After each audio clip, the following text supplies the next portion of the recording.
Vambrace yourself, because winter's coming. Cutting me down.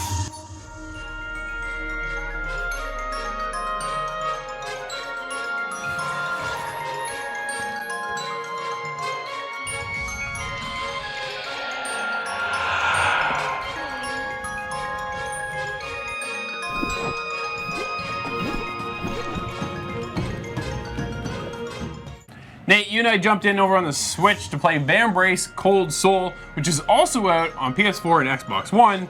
What'd you think going in? So for me, I actually was pretty shocked with this game because I'm not very familiar with this kind of fantasy RPG, like, I don't want to say roguelike because it's not that, but when your companions can die. Yeah, that never returning companionship is always... The permadeath is always a kind of a concern, right? It's something to be concerned about. When you're playing Vambrace, the style honestly reminds me of a combination of Darkest Dungeon with Game of Thrones, which was, man, just finished up Game of Thrones. I really jumped in and gravitated to this.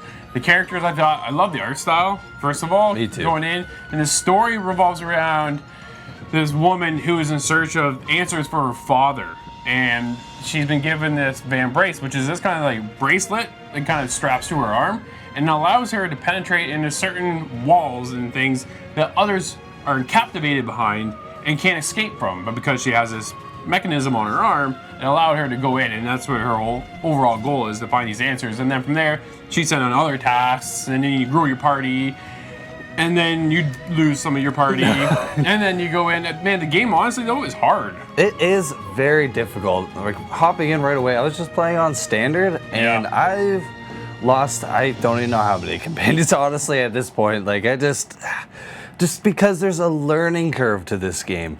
Right away, let's just go with the combat, okay? So it's not very complicated, but within the basic, like, you do this attack and it has this effect, there are so many debuffs and buffs that kind of happen, and I'm just like, it's hard to keep track because there's so many symbols and they don't really explain it very well, I find. You get like a brief tutorial at the beginning, and then you're thrown in to do it and solve the kind of this combination of the battle system, right? And you're right there. You're set up with a 4-man party kind of thing, or a 4-person party against sometimes 3 or 4 others. And depending on where your party members are stationed, is the amount of attacks they can kind of go in. So if you have a ranger, you put them at the back, they can then shoot all the way to the very back. But if you have someone who's more of a melee character and you have them at the back, that's not a good spot for them because they are only going to be able to penetrate so far down that line. If you're looking to get to the very back person because they are a ranger on the enemy side, you're not going to be able to move that far. Then you can only move 2 slots. So there's some strategy in how you position your crew.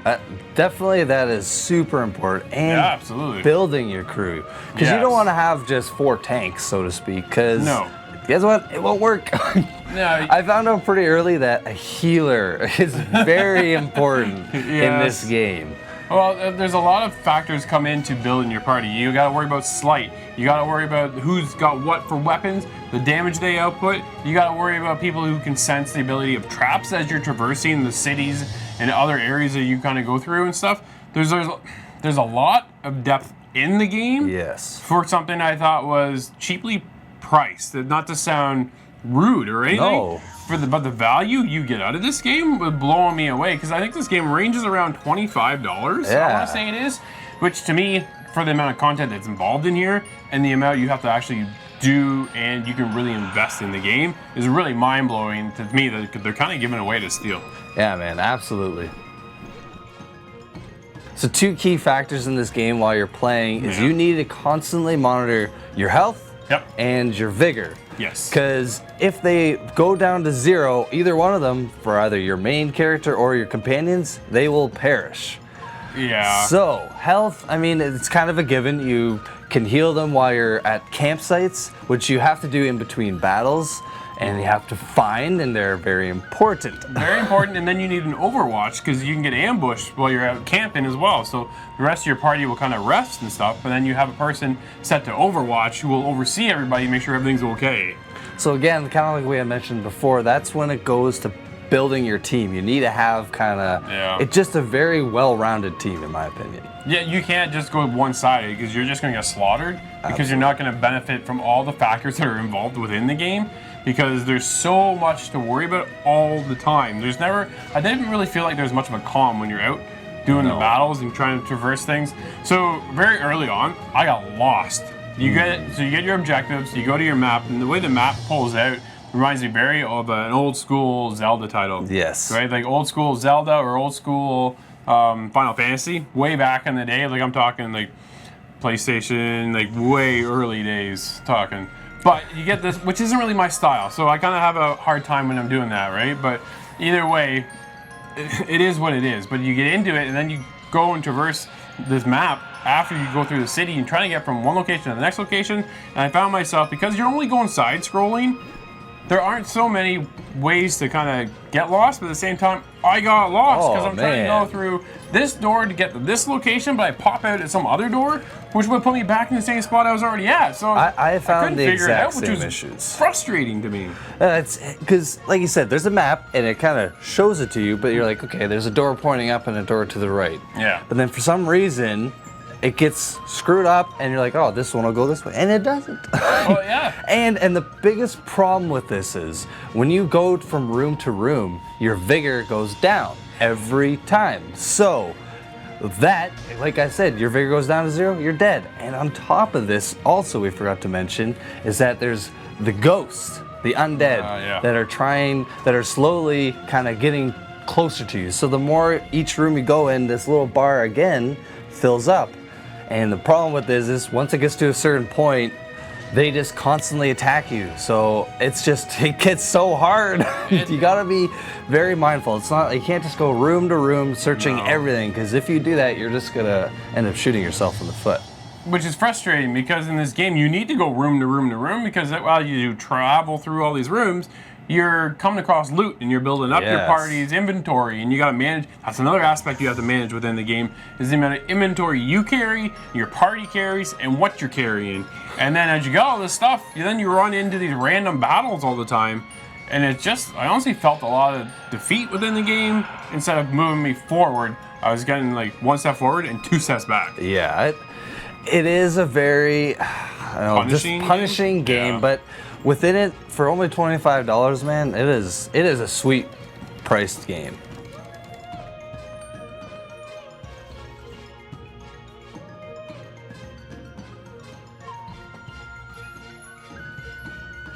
All right, Nate, so jumping into Vambrace, the Cold Soul, I found there was frustrating moments within the game. Difficulty there is hard when you're trying to traverse and manage so much all at once.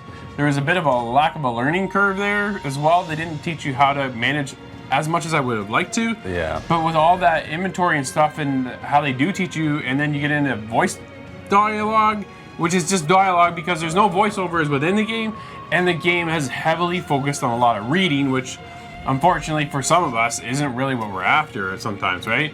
Overall though, beautiful game. I really dug the story. I thought the story was really compelling. Sound quality is fantastic. I'm there with a 7. Man, I'm pretty close to you. I actually, pretty much all the same points, man. The graphically, when you're doing the side scrolling and you're in the battles, it's fun. The action's fun, and like be able to create your choose your companions. Yeah. Be able to do that and having that high risk that they're gonna die. I do like it. It can't be in every game, but you know, with this game, it was perfect. I'm there with a 7.5. Nice. Vambrace Cold Souls is a tough survival-esque RPG bringing to light the importance of having a well-rounded team. With a wide variety of different characters to choose from to be your companions and the importance of picking them to make your team successful, this game offers a lot of depth. Though the tutorials aren't always the most explanatory, they are there, and truthfully, the game is meant to be experimented with in choosing your party and inevitably losing some of them.